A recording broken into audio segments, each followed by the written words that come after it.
हज़रत उमर फारूक को पता चलता है कि कुछ सिपाही, कुछ फौजी आ रहे हैं, रास्ता ख़तरनाक है। अपना एक कासिद भेज दिया जंगल में, यहीं आराम कर लो, रास्ता ख़तरनाक है, ख़तरनाक जानवर आते जाते रहते हैं, इसलिए तुम्हें रात वहीं गुजारना है और दिन के उजाले में तुम्हें मदीने आना है। उनको रात में उसी जंगल में गुजारना था उन फौजियों को।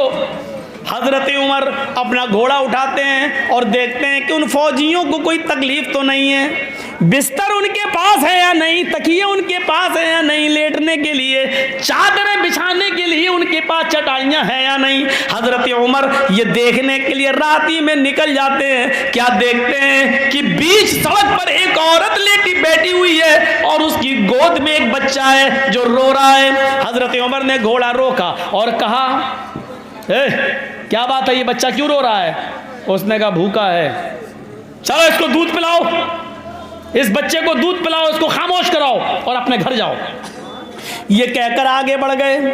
फौज का मुआयना करके और उनका की देखरेख करके जब वापस लौटे, काफी देर के बाद जब वापस लौटे तो क्या देखते हैं, उसी जगह पर वो औरत अभी तक बैठी हुई है और उसका बच्चा रो रहा है।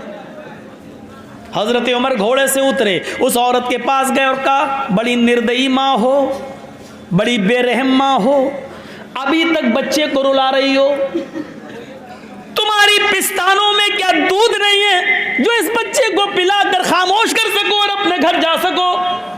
उसने कहा, मैं इस बच्चे को दूध पिलाना नहीं चाहती, मेरी पिस्तान में दूध है लेकिन मैं पिलाना नहीं चाहती, मैं इस बच्चे का दूध छुड़ा रही हूं। का क्यों?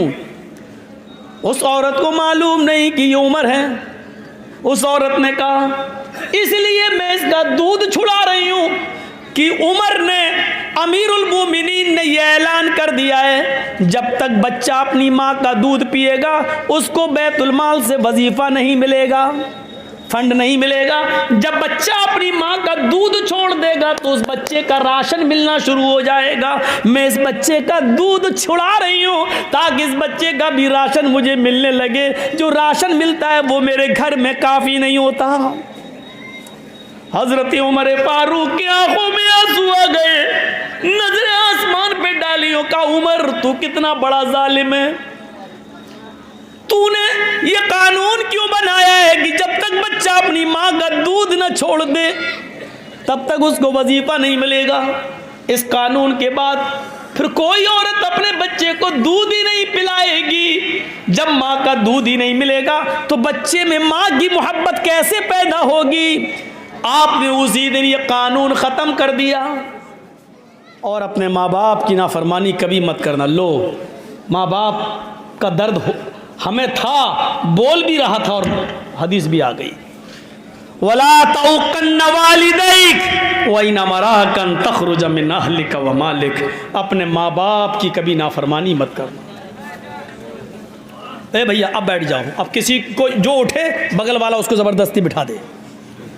पेशाब लग रहा है तो यही कर लो, लेकिन अब जाने मत देना, बहुत हो गया ये नाटक।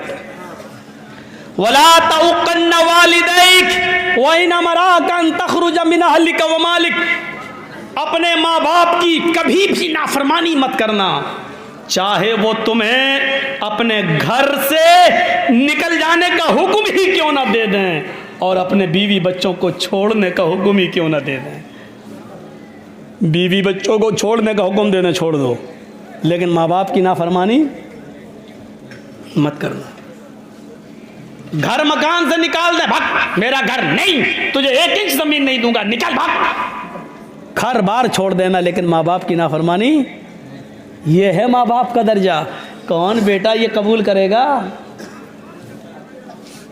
लेकिन हक ये है माँ बाप का। एक सहाबी अपनी माँ को तवाफ करा रहे हैं कांधे पर बिठाकर।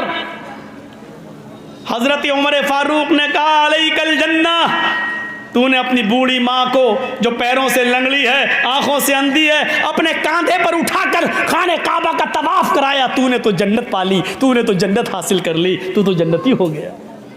उस साहबी ने कहा, अमीरुल मोमिनीन, क्या मेरी माँ का हक अदा हो गया? यानी अंधी है, लंगड़ी है, और मैं इसको अपने कांधे पर उठाकर तवाफ़ करा रहा हूँ, पेशाब पायखाना करती है तो मैं ही इसका पेशाब और पायखाना धोता हूँ, गंदगी को मैं साफ करता हूँ। क्या अभी भी मैंने अपनी माँ का हक अदा नहीं किया? क्या मेरी माँ का हक अदा हो गया? क्या फरमाया हजरत उमर ने? तूने जन्नत तो कमा ली लेकिन माँ का हक अदा नहीं हुआ।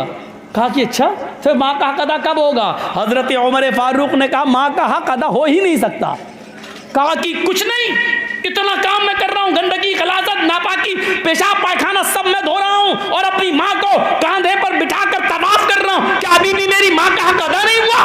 हजरत उमर ने कहा, नहीं, जब वो तुझे पैदा कर रही थी, जब वो तुझे अपने पेट से जन रही थी और वो चीख रही थी दर्द की वजह से, उसके मुंह से जो पहली चीख निकली थी दर्द की वजह से, तुझे पैदा करते हुए दर्द ज़े होता हर औरत को बच्चे की पैदाइश पर, तो जो वो दर्द हो रहा था और उस दर्द में तेरी माँ जो चीखी थी, पहली चीख उसके मुंह से निकली थी, अभी तो तूने अपनी माँ की उस पहली आह का भी हक अदा नहीं किया। तुम अपनी माँ की पूरी जिंदगी की हक की बात करते हो, नहीं किया। उसने कहा, बस बस बस अमीरुल मोमिनीन, अब मैं समझ गया कि अपनी माँ का ज़िंदगी भर खिदमत करके भी हम हक अदा नहीं कर सकते। जब अब तक मैंने अपनी माँ की पहली चीख का हक अदा नहीं किया तो हम अब क्या करेंगे? नहीं कर सकते। ठीक है, हम जो करना होगा करेंगे। माँ के मकाम को और बाप के मकाम को पहचानो।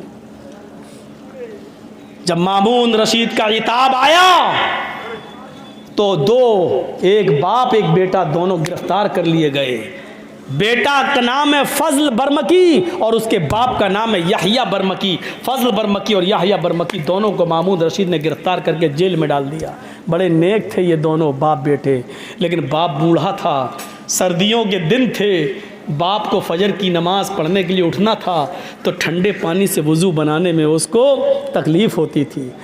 जेल में गर्म पानी का कोई इंतज़ाम नहीं था, तो जेल के अंदर बेटे ने सोचा कि मैं अपने बाप को गर्म पानी कैसे दूं। जेलर से बात की, उसने मना कर दिया, हमारे यहाँ कोई अलग से किसी के साथ अलग इम्तियाज़ नहीं बरता जाएगा, सारे कैदी बराबर हैं, गर्म पानी का कोई इंतज़ाम नहीं। तांबे का लोटा था फजल बरमकी के पास।